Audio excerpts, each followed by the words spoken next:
ஆரம்பத்தில் இருந்து எங்களுக்கு எந்த நிலவரமும் எங்களுக்கு தெரியாது, எந்த நிலவரமும் எங்களுக்கு தெரியாது.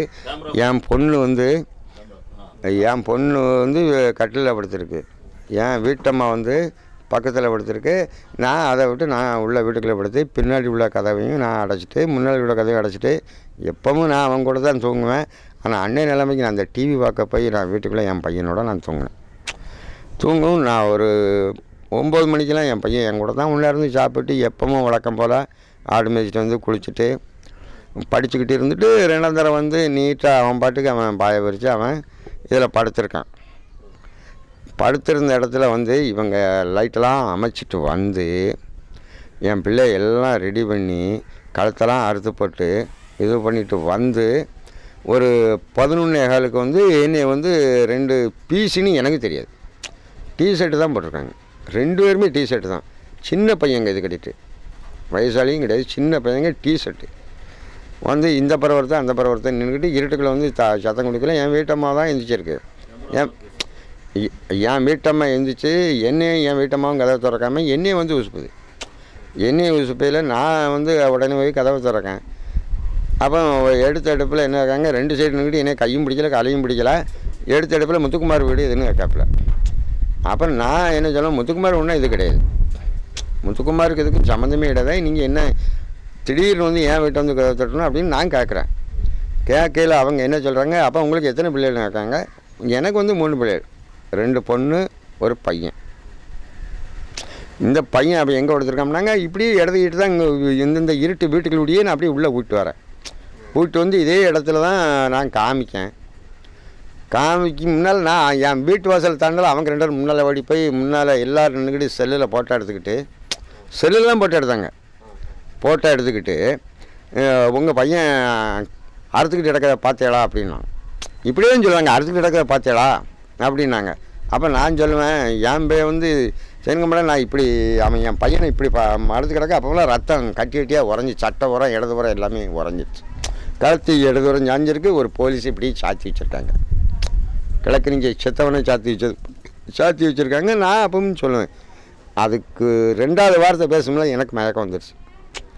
அதுக்கடுத்து ஒரு செகண்டு கூட இங்கே நிற்கக்கூடாதுன்ட்டு இதே தென்காசி இன்ஸ்பெக்டரு ஆய்வாளர் பாலமுருகன் என்ன பண்ணார், உடனடியாக இங்கே ஊர் கூட்டம் கூடிடுது அப்படின்ட்டு ஒரு செகண்டுக்குள்ளே நம்ம வண்டியில் ஏற்றிடணும் அப்படின்ட்டு வண்டியை மேக்கன்னு வண்டியை கிழக்க கூப்பிட்டு வந்து உடனே இங்கே வீட்டுக்கு முன்னால் வச்சு ஏற்றி கொண்டுக்கிட்டு போயிட்டாங்க. இதுதான் நடந்த சம்பவம். அடுத்தால நானும் போய் வெளியே போய் கேட்க முன்னால் என்னை நிற்க விடலை. பின்னாடி போனது என் பொண்ணும் என் வீட்டம்மாவும், என் பொண்ணு மூத்தவனும் என் வீட்டம்மாவும். எங்கள் அண்ணன் கூட தான் நான் போனோம் அப்படின்ட்டு என் பையன் கூட தான் போகணும்ட்டு போனது அது உண்மை. ஆமாம். அதே மாதிரி தென்காசியில் முதல் உதவி பண்ணியிருக்காங்க.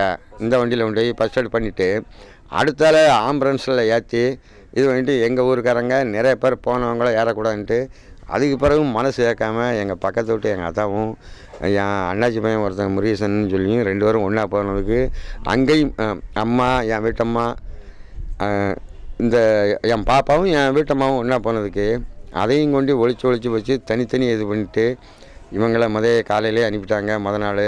மறுநாள் நைட்டு வேறு வச்சுருந்து என் பிள்ளைகள் எல்லாமே பட்டினியாக போட்டு எல்லா வரசலும் பண்ணிவிட்டு கடைசிக்கு நடுவழியில் வீட்லேயும் விட்டுட்டும் போயிட்டாங்க.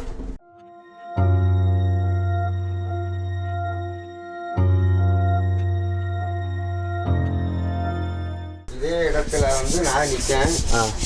என் வீட்டம்மா இந்த இடத்துல படுத்துருக்கு, என் பொண்ணு 2 இதில் படுத்துருக்கு கட்டிலில். அதை திறக்க வேண்டாம், அடைச்ச மாதிரி தான் நம்ம அதை காட்டணும். நம்ம உண்மையை தானே சொல்ல போகிறோம். இதில் என் பாப்பா 2 படுத்துருக்கு, என் வீட்டம்மா இந்த இடத்துல படுத்துருக்கு, அந்த இடத்துல நான் படுத்திருக்கேன். என் பாப்பா வந்து இவங்க 2 பேரும் இந்த சைடு ஒரு ஆளும் இந்த சைடு ஒரு ஆளும் இங்கேயே நிற்காங்க. நான் கதவை திறக்கல. அப்போ நான் என்ன சொல்கிறோம்னா, நீங்கள் யார் அப்படின்னு நம்ம கேட்கணும்ல. வீட்டுக்கு புதுசாக வரல, கரண்ட் வேறு கிடையாது. இல்லை இங்கேயில் அவங்க வந்து முத்துக்குமார் வீடு எதுன்னு கேட்காங்க. வேறு எதையுமே சொல்லலை. முத்துக்குமார் வீடு எதுன்னு கேட்காங்க. முத்துக்குமார் வீடு இது இல்லையா அப்படின்னு நான் சொல்லணும்ல. என் பாப்பாவும் சொல்லுது, நானும் சொல்லுவேன். அது வேறு எங்கேயும் இருக்கும் போய் பாருங்கள் அப்படின்னு நான் சொல்லுவேன். அதுக்குள்ளே உங்களுக்கு எத்தனை பிள்ளைங்காங்க? எனக்கு 3 பிள்ளைகள் தான். 3 பிள்ளை, 2 பாப்பா என்ன படுத்திருக்கு, என் பொண்ணு 2 என்ன படுத்திருக்கு. அப்போ உங்கள் பையன் ஒரு பையன் எங்கே கொடுத்துருக்கேன் என்ன பின்னாடி போட்டிருக்காமனு இப்படி தான் ஐயா திரும்பிக்கிட்டு இப்படி தான் கையை காட்டுறேன். இப்படி தான் கையை கட்டி நீங்கள் என் பின்னாலே வாரின்னு வைங்களா. போங்க இதே இதில் இப்படியே வாரேன் வாங்க. நான் அதுக்கு விளக்கமாக சொல்லிடுறேன். பின்னால் தான் வராங்க, இங்கேருந்து வராங்க. வந்து நான் இதில் தான் வந்து இப்படி காலை வச்சுருக்கேன். வைக்கும்னால இந்த சைடு ஒரு ஆளும் இந்த சைடு ஒரு ஆளும் ஓடிட்டாங்க. முன்னக்குட்டி ஓடி போய் நான் இப்படி வந்து ஒரு 4-8 இது கூட இவ்வளோ தான் வந்திருக்கேன். அதுக்குள்ளே அங்கே போய் நின்றுக்கிட்டு உன் பையன் பண்ணியிருக்க வேலையை பாரு, உன் பையன் பண்ணி இதே வாங்க அப்படி வாங்க நான் காமிக்கேன். இதே இடத்துல இவனை எங்களை தான் குத்த வச்சுக்கிட்டு இவனை வச்சுக்கிட்டு இப்படி இது ஒன்று இப்படி பிடிச்சிக்கிட்டு இப்படி குனிஞ்சுக்கிட்டு நிற்காரு. அந்த என் கூட வந்த போலீஸாரன் போகிறோம். அந்த நீங்கள் கலக்கதில் போங்க நான் சொல்லுவாங்க. அந்த கல்லுக்கிட்டு அப்படியே செல்லில் போட்டோ எடுக்காங்க. செல்லில் சுற்றி நின்று இந்த சைடு நின்று போட்டோ எடுக்காங்க, அந்த சைடு நின்று சுற்றி நின்று போட்டோ எடுக்காங்க. அப்போ என்ன சார் இது வரும் அப்படின்னா அதுக்குள்ள இவனை பார்க்கல கழுத்தெல்லாம் இப்படி அவன் நான் செத்து போனோம்னு தான் நினச்சேன். ஆனால் அடுத்தது போலீஸ் அது வந்து நான் ஸ்ட்ராங்காக சொல்லுவேன். அடுத்தது வந்து போலீஸை தவிர்த்துட்டு இவனால் செய்யணும்னா அதே மாதிரி உண்மையாவில் ஒரு இதுனா அவன் வந்து அவனே கழுத்தறுத்து அவனே செத்துருக்கணும். இல்லாட்டி இவனாலும் ஆடு மேய்ச்ச இடத்துலையாது அவனை இது பண்ணியிருக்காங்க. இதுக்கிடையில் போலீஸுக்கு எதிர்த்து அவன் வர வேண்டாம், வீட்டில் வந்து நிம்மதியாக படுக்க வேண்டாம், சாப்பிட வேண்டாம், ஏதாவது பயத்தில் அவன் ஓடி இருக்கணும்.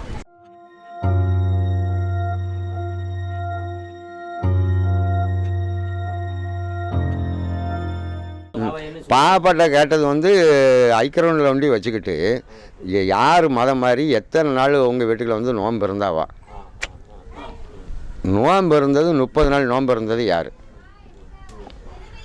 அப்படின்னு கேட்டால் நான் வந்து அதுக்கு நான் என்ன சொல்லுதேன்னா என் வீட்டுக்குள்ளே நோன்பு இருக்கிறதுக்கு வந்து யாரும் இல்லை அப்படின்ட்டு அதுக்கு தான் இந்த நோன்பை பற்றி என் பாப்பாட்ட கேளுங்க விவரமாக சொல்லிப்போம் அப்படின்னு கேட்டாங்க. அதுக்கப்புறம் அவங்க கேட்டாங்க உங்கள் அண்ணே ஹிந்துவாக இருக்கானா முஸ்லீமாக இருக்கானா அப்படின்னு கேட்டாங்க. எங்கள் அண்ணே வந்து ஹிந்துவாக தான் இருக்காங்க அப்படின்னு நான் சொன்னேன். எங்கள் ஃபேமிலியில் யாருமே முஸ்லீமாக மாறல, ஹிந்துவாக தான் இருக்கோம் அப்படின்னு சொன்னேன். அதுக்கப்புறம் அவங்க கேட்ட கொஸ்டின் வந்து என்னென்னா உங்கள் அண்ணே நோன்பு வச்சானா அப்படின்னு கேட்டாங்க. எங்கள் அண்ணே எதுக்கு சார் நோன்பு வைக்கணும், ஹிந்துவாக இருந்துக்கிட்டு எதுக்கு நோன்பு வைக்கணும் அப்படின்னு நான் கேட்டேன். மறுபடியும் வார போலீஸ்லாம் இதே தான் கேட்டாங்க. உங்கள் அண்ணே பள்ளிவாசல் தொலை போவானா, நோன்பு வச்சுருக்கானா, வீட்டில் வச்சு நோன்பு வச்சானா அப்படின்னு தான் வார போலீஸ் எல்லாருமே மறுபடியும் இதே கொஸ்டின் தான் கேட்டாங்க. நாங்கள் 2 பேருமே ஒன்றா தான் இருந்தோம். நான் தான் பதில் சொன்னேன், அம்மாவில் பேச முடியல. ஆமாம், நான் தான் பதில் சொன்னேன். கடைசி அங்கேருந்து எப்படி அங்கேருந்து அண்ணனை கொண்டு போனோடனே எங்களை யாருமே கவனிக்கவே இல்லை. அவங்க பாட்டு போயிட்டாங்க. எங்களுக்கு வந்து சாப்பாடு வாங்கி கொடுக்கல. நாங்கள் அன்றைக்கி ஃபுல்லாக சாப்பிடாம தான் இருந்தோம். அதுக்கப்புறம் வந்து யாருமே எங்களை கண்டுக்கிறே இல்லை. அவங்க பாட்டு போயிட்டாங்க. அதுக்கப்புறம் வெளியே ப்ரெஸ் மீடியா தொல்லை வேறு. அதுக்கப்புறம் தனியாக வந்து பாத்ரூமில் தான் இருந்தோம். பாத்ரூமில் தான் அவங்களுக்கு பயந்து போய் பாத்ரூமில் தான் இருந்தோம். அதுக்கப்புறம் அங்கே வேலை பார்க்குற ஒரு ஸ்வீப்பர் தான் எங்களை பார்த்து அதுக்கப்புறம் வந்து ஏமா அந்த ரூமுக்குள்ள வந்து இருங்க, மீடியா இன்னும் போகலை, வெளியே தான் நிற்கிறாங்க, இங்கே வந்து இருங்க அப்படின்னு சொல்லி அவங்கள தான் எங்களை சேஃபாக வச்சுருந்தாங்க. அங்கே ஒரு நர்ஸும் அந்த ஸ்வீப்பரும் தான் சேஃபாக வச்சுருந்தாங்க. அதுக்கப்புறம் அவங்க ஃபோன் வந்து தான் அவங்க மொபைல் வாங்கி ஒரு தெரிஞ்சவங்களுக்கு ஃபோன் பண்ணி அதுக்கப்புறம் அவங்க மூலியமாக தான் நாங்கள் வீடு வந்து சரியில்லை மணி 12:30க்கு தான் வீடு வந்தோம். மறுபடியும் எல்லாத்துலேயுமே சொல்லுதேன், நாங்கள் ஹிந்துவாக தான் சார் முதல்லேருந்து எங்கள் ஃபேமிலி யாருமே முஸ்லீமாக மாறல, நாங்கள் ஹிந்துவாக தான் இருக்கோம், அவன் எதுக்கு நோன்பு வைக்கணும்னு நான் கேட்குறேன். அப்படி இருந்து அவங்க மறுபடியும் அவங்க அண்ணே பள்ளிவாசல் தொலை போனானா, நோன்பு வைக்கிறானா, இதெல்லாம் என்ன சார்? அவங்க கனவே ஐஏஎஸ் ஆகணும் தான். ஐஏஎஸ் ஆகி இந்த படிப்பு வந்து நல்லா ஒரு கவர்மெண்ட் ஜாப் போகணும். நானே என் தங்கச்சியும் கவர்மெண்ட் ஜாப் போகணும். அவங்களுக்கு ஆசை வந்து ஐஏஎஸ் ஆகணும். ஐஏஎஸ் ஆகி இந்த ஊருக்கே ஹெல்ப் பண்ணணும். இந்த ஊர் இப்படி இருக்கே, இதை வந்து நல்ல நிலைமை கொண்டு வரணும், அதுதான் அவங்க கனவு. எப்போ வந்தாலும் சரி வீட்டுக்கு வந்துட்டோம்னா படிக்கணும். நம்மளுடைய எய்மே அந்த படிப்பை வச்சு தாம்மா நம்ம முன்னேறணும். நம்ம வீடு இப்படி இருக்குது, எல்லோரும் இப்படி எல்லாமே முன்னேற்றாங்க, நம்ம முன்னேறலப்பா, நீங்கள் படிக்க வச்சியா, இதை காப்பாற்றி எங்களுக்கு நீங்கள் நான் ரெடி பண்ணுதம்பா அப்படின்னு தான் சொல்லணும். கொஞ்சம் வேறு எதுக்கும் அவன்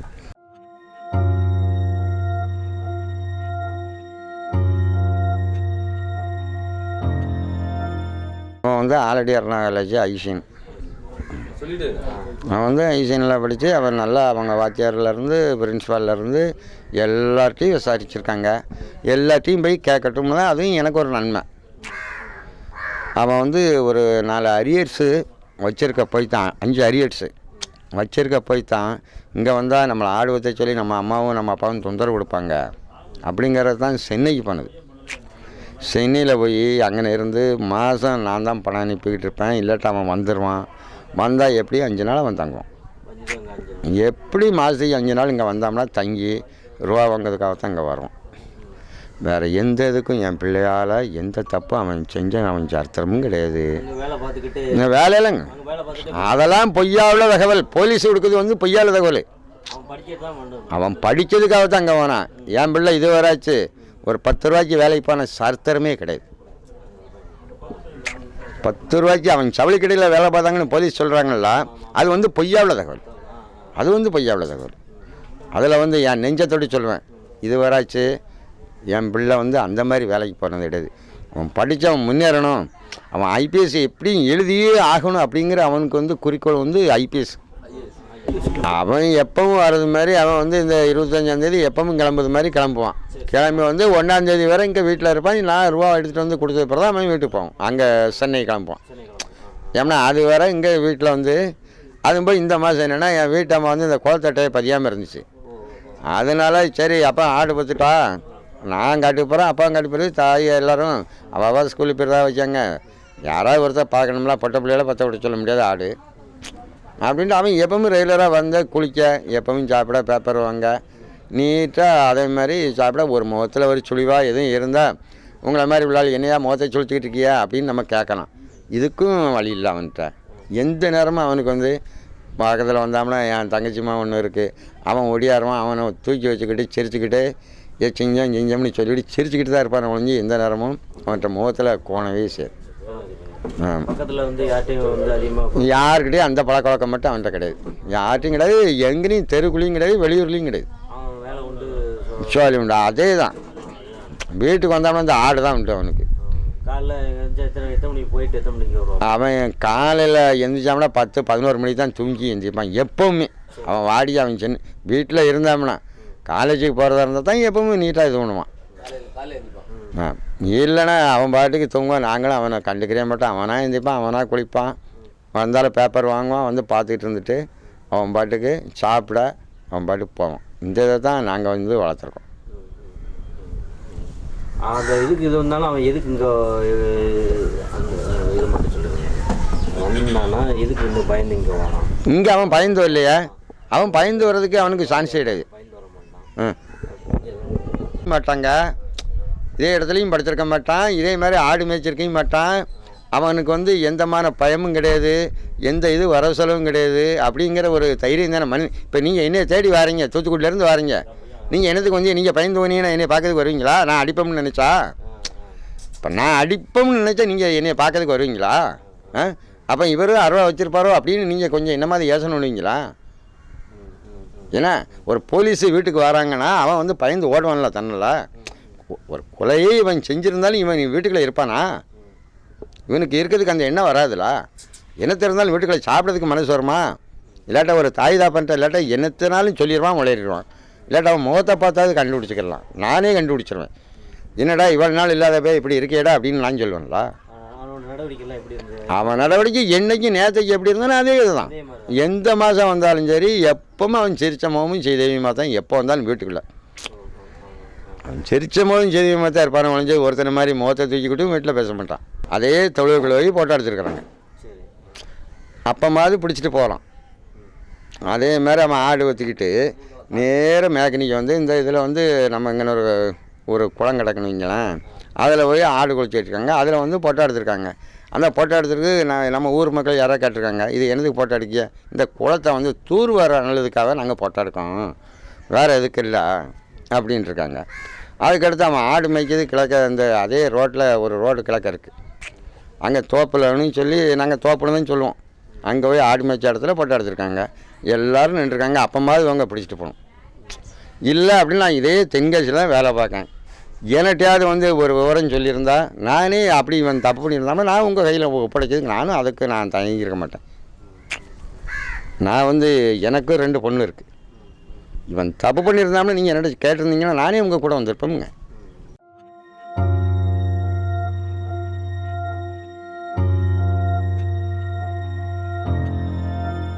என்னென்னா சொந்த பந்தம் எல்லாம் இருக்கிறதுனால என் பேரை கேட்டிருக்காரு கிளியராக. என் பையன் பேர் அவருக்கு தெரியாது. ஏன்னா நான் வந்து அவர் சர்ச்சாக இருக்கும் வக்கீலாக இருக்கும்போதே நானும் சங்கரங்கோயிலில் ஒர்க் பண்ணுறேன். நான் 94 அங்கே ஜாயின் பண்ணுறேன். இதே 94 அவங்க வந்து கோர்ட்டில் அவர் வக்கீலாக இருக்கார். எங்கே சங்கரங்கோயில் கோர்ட்டு.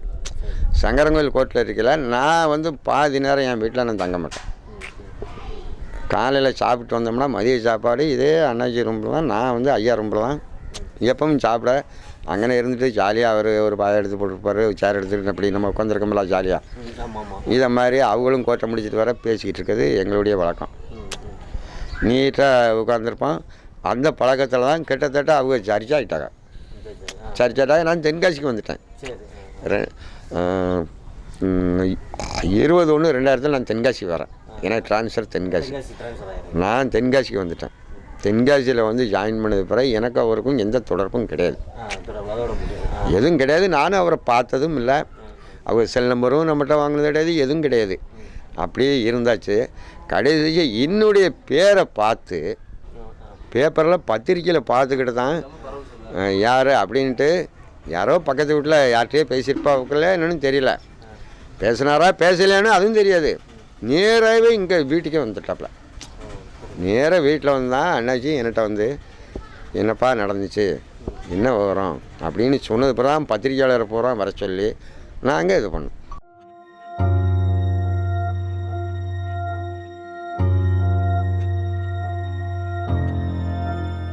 பையன் நல்லா தான் வருவான், எப்பவும் வாரது மாதிரியே வருவான், நல்லா சிரிப்பான், விளையாடுவான், எல்லாமே செய்வான். ஆனால் பையன் வந்து அவ்வளோ கொலை பண்ணவே இல்லை, சோதியாக கொலை பண்ணலை.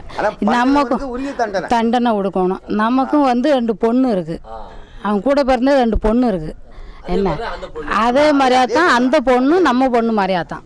இவன் பண்ணாமனா இவனுக்கு தண்டனையே கொடுக்கட்டும். ஆமாம், இவன் பண்ண மாட்டான்.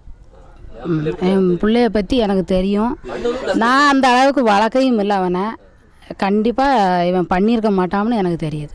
நீதிமன்றத்தில் ஜட்ஜு கேட்டு ஒரு நேரடி குணர்வு மட்டும்தான் தள்ளுபடி பண்ணுறோம். மெடிக்கல் ட்ரீட்மெண்ட், தகப்பனாரை கவனிக்கிறது, அதுக்கெல்லாம் உங்களுக்கு எத்தனையோ வாய்ப்பு இருக்குது. அதுக்கு நீங்கள் என்ன வேணுமோ அதை பண்ணுங்கன்னு சொல்லியிருக்காங்க. அதனால் நேர்குணர்வு மலர் மட்டும்தான் தள்ளுபடி பண்ணியிருக்காங்களே. உங்களுக்கு எல்லா வகையிலும் பேரண்ட்ஸ் நீங்கள் சீனியர் சிட்டிசன் சொல்கிறது, மெடிக்கல் ட்ரீட்மெண்ட் பண்ணுறதுக்கு எல்லா வகையிலும் உங்களுக்கு உரிமை இருக்குது. நீங்கள் அதை செய்யுங்கன்னு எனக்கு நீதி அரசரே அனுமதி வழங்கியிருக்காங்க. அது எப்படி தான் போக தான் என்ன செய்யுங்கிறது தெரியும்.